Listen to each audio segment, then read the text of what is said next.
തളിപ്പറമ്പ് നഗരസഭയിലെ വിവിധ ഭാഗങ്ങളിൽ നിന്നുള്ള മലിനജലം പൂർണ്ണമായും പാളയാട് ട്രീറ്റ്മെന്റ് പ്ലാന്റിൽ എത്തിത്തുടങ്ങി. മലിനജലം ഒഴുകിയെത്തുന്ന ഭാഗങ്ങളിൽ കെട്ടിക്കിടന്ന പ്ലാസ്റ്റിക് ഉൾപ്പെടെയുള്ള മാലിന്യങ്ങൾ നീക്കം ചെയ്തു. ഒഴുക്ക് തടസ്സപ്പെട്ട മലിനജലം നേരിട്ട് തോട്ടിലേക്ക് ഒഴുകിയത് പ്രതിഷേധത്തിന് ഇടയാക്കിയിരുന്നു. 2021 നഗരസഞ്ചയ പദ്ധതിയിൽ ഉൾപ്പെടുത്തി നിർമ്മിച്ചതാണ് പാളയാട്ടെ ശുദ്ധീകരണ പ്ലാന്റ്. മലിനജലം നേരിട്ട് തോട്ടിലേക്ക് ഒഴുകിപ്പോകുന്നത് കീഴാറ്റൂർ, കൂവോട്, കുറ്റിക്കോൽ പ്രദേശങ്ങളിൽ ആരോഗ്യ പ്രശ്നങ്ങൾക്ക് കാരണമാകുന്നത് വലിയ പ്രതിഷേധത്തിനിടയാക്കിയിരുന്നു. തുടർന്ന് ചെയർപേഴ്സൺ, ആരോഗ്യ സ്ഥിരം സമിതി അധ്യക്ഷൻ എന്നിവരുടെ നേതൃത്വത്തിൽ പ്ലാന്റ് സന്ദർശിച്ച് പരിശോധന നടത്തി. വീടുകളിൽ നിന്നുൾപ്പെടെ തോട്ടിലേക്ക് വലിച്ചെറിയുന്ന പ്ലാസ്റ്റിക് മാലിന്യങ്ങൾ കെട്ടിനിന്ന മലിനജലം പൂർണ്ണമായി പ്ലാന്റിലേക്ക് എത്തുന്നില്ലെന്നും മലിനജലം നേരിട്ട് തോട്ടിലേക്ക് ഒഴുകിപ്പോകുന്നതായും പരിശോധനയിൽ കണ്ടെത്തുകയും തുടർന്ന് ശുചീകരണ തൊഴിലാളികളെ ഉപയോഗിച്ച് മാലിന്യം നീക്കം ചെയ്യുകയും ചെയ്തു. വെള്ളം പമ്പ് ചെയ്യുന്ന 3 പമ്പ് സെറ്റുകൾ തകരാറിലാണ്.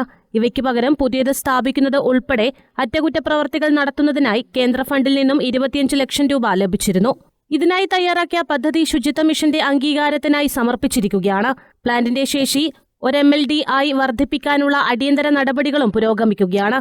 2 കോടി രൂപ ചെലവിൽ പ്ലാന്റ് ശേഷി വർദ്ധിപ്പിക്കുന്നത് യാഥാർത്ഥ്യമാകുന്നതോടെ നഗരത്തിലെ മലിനജല പ്രശ്നത്തിന് ശാശ്വത പരിഹാരമാകുമെന്ന് ആരോഗ്യ സ്ഥിരം സമിതി അധ്യക്ഷൻ പുലായിക്കുടി ചന്ദ്രൻ പറഞ്ഞു. 5 MLD കപ്പാസിറ്റിയുള്ള ട്രീറ്റ്മെന്റ് പ്ലാന്റ് പൂർണ്ണമായി പ്രവർത്തന സജ്ജമായി ഇന്നേക്ക് മാറിയിട്ടുണ്ട്. ഇതിനു പുറമെ ഇതിന്റെ കപ്പാസിറ്റി വർദ്ധിപ്പിക്കാൻ 1 MLD കപ്പാസിറ്റിയുള്ള ട്രീറ്റ്മെന്റ് പ്ലാന്റിനുള്ള പരിഗണന സർക്കാരിന്റെ പരിഗണനയിലുണ്ട്. എത്രയും വേഗം അത് അംഗീകാരം വാങ്ങി പ്രാവർത്തികമാക്കാൻ ശ്രമിക്കും. ഇപ്പോൾ നിലവിലുള്ള എല്ലാ പോരായ്മകളും പരിഹരിച്ചിട്ടുണ്ട്. അതിന്റെ കൂട്ടത്തിൽ അവിടെ പ്രവർത്തിക്കുന്നതിന് സജ്ജമാകേണ്ടിയിരുന്ന 1-2 മോട്ടോർ വർക്ക് ചെയ്യാത്ത പ്രശ്നമുണ്ട്. അതൊക്കെ 25 ലക്ഷം രൂപയുടെ ഒരു പദ്ധതിയുടെ ഭാഗമായി ഒരു സ്കീം ഉണ്ടാക്കി ശുചിത്വ മിഷന്റെ അംഗീകാരത്തിന് വേണ്ടി സമർപ്പിച്ചു കഴിഞ്ഞിട്ടുണ്ട്. അതും അതിവേഗം കിട്ടും. ഇതെല്ലാം കൂടി വന്നാൽ വളരെ വേഗം ഈ ട്രീറ്റ്മെന്റ് പ്ലാന്റ് പൂർണ്ണ സജ്ജമായി ജനങ്ങൾക്ക് അനുഭവവേദ്യമാകുന്നതിലേക്ക് കാര്യങ്ങൾ പോകും.